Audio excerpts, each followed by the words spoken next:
Bonjour à tous et bienvenue chez Coaching Déco. Je m'appelle Jessica et aujourd'hui je vais continuer à parler un petit peu d'étagères et vous aider à apprendre à équilibrer vos étagères, votre bibliothèque. Donc c'est une vidéo sur un thème qu'on a déjà traité, donc c'est la deuxième partie. Si vous n'avez pas vu la première partie, vous pourrez à la fin de cette vidéo, ça n'a pas spécialement d'importance, vous pouvez aller cliquer ici pour trouver la première partie ou dans tous les cas je vous la mets dans la barre d'infos. Voilà, allez c'est parti pour les conseils déco. Mon premier conseil, avant de commencer à tout placer, tous azimuts dans votre bibliothèque ou sur votre étagère, rassemblez tout ce que vous voulez mettre, que ce soit vos livres, vos classeurs, des petits bibelots, des guirlandes lumineuses, des bougies, etc. etc. Vraiment, prenez plus de choses que nécessaire et ensuite vous pourrez choisir en fonction de ce que ça donne en faisant des petits tests, en essayant, en testant et vous trouverez bien sûr des choses en trop, mais il vaut mieux en avoir trop que pas assez.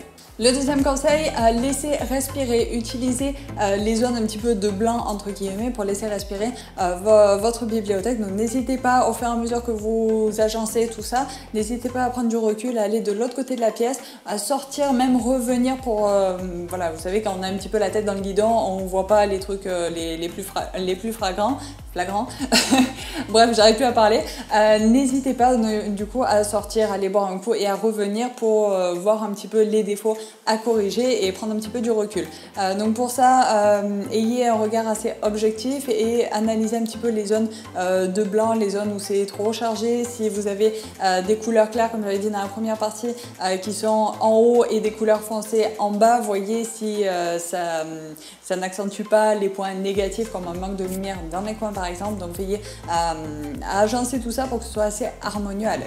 Mon prochain conseil, n'hésitez pas à customiser, à modifier un petit peu les éléments must-have qui sont vraiment nécessaires sur cette étagère. Donc par exemple, si c'est une étagère de bureau, une bibliothèque de bureau, si vous devez absolument mettre votre comptabilité par exemple sur cette étagère, eh bien pensez à assortir des classeurs ou des systèmes de rangement pour qu'ils soient cohérents avec votre style de décoration, qu'ils soient dans la bonne palette de couleurs et qu'ils soient assez camouflés pour pas avoir des pochettes un petit peu de toutes les couleurs placées un petit peu en vrac comme ça sur cette étagère qui viendrait nuire à votre décoration. Donc là le but c'est vraiment d'avoir un aspect décoratif sympathique, donc n'hésitez pas à customiser ou à tout simplement partir sur des classeurs neutres qui se marieront facilement avec votre décoration. Donc comme je vous avais dit dans la toute première vidéo où j'avais parlé des étagères, enfin en tout cas qui a lancé cette vidéo en deux parties, donc je vous mets le lien là si vous voulez aller la voir, tout simplement de partir de classeurs soit noir soit blanc que vous pourrez facilement retrouver de partout et comme ça vous pourrez ranger facilement tous vos documents à l'intérieur et ce sera à l'abri des regards, donc ça ne viendra pas encombrer votre décoration et nuire à tout ça. Pour ce conseil, je vais vous demander d'être créatif, de faire preuve d'imagination et de créer des petites séries, des petites familles comme ça d'objets qui vont venir dynamiser un petit peu votre étagère ou votre bibliothèque. Par exemple, ça peut être un petit miroir suspendu avec une petite chaînette au-dessus d'une pile de 3 ou 4 livres pour donner un petit peu de hauteur et ça vient surprendre un petit peu quelqu'un qui vient regarder un petit peu ce qu'il y a sur l'étagère. On s'attend à ce que tout soit posé, mais en ayant un élément suspendu, ça donne un petit peu de hauteur et un petit peu de peps à tout ça. Donc n'hésitez pas à faire preuve d'imagination et bien sûr partagez dans les commentaires, envoyez des photos, n'hésitez pas à partager tout ça avec cette petite communauté de fans de déco. Et mon dernier conseil, variez le sens des livres, donc que ce soit à la verticale ou à l'horizontale, mais également leur position sur votre étagère. Donc utilisez des serre-livres pour pouvoir les regrouper, donc des serre-livres bien sûr toujours et encore assortis à votre décoration, dans les bonnes couleurs, dans les bonnes matières, etc. Et qui vont permettre de soit avoir vos livres d'un côté, de l'autre, au milieu, un coup à l'horizontale, un coup à la verticale. Enfin bref, l'idée c'est vraiment de dynamiser le tout et de pas toujours avoir tous vos livres posés contre le bord, toujours du même côté. Voilà, il faut quand même varier un petit peu les plaisirs et se servir de tous les atouts qu'on a. Et voilà, c'est la fin de cette vidéo, j'espère que ça vous a plu. Si c'est le cas, laissez-moi un petit pouce bleu.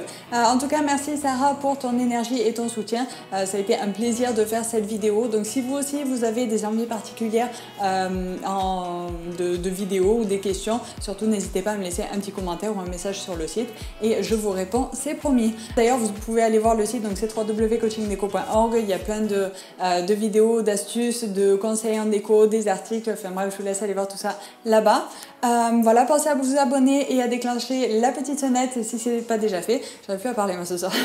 Voilà, donc pensez à vous abonner t'abonner et déclencher la petite sonnette pour être au courant de toutes les vidéos et bien sûr vite devenir un as de la déco. Voilà, pensez à bien analyser avant de foncer tête baissée. Je vous dis à très vite pour une nouvelle vidéo. Bye bye.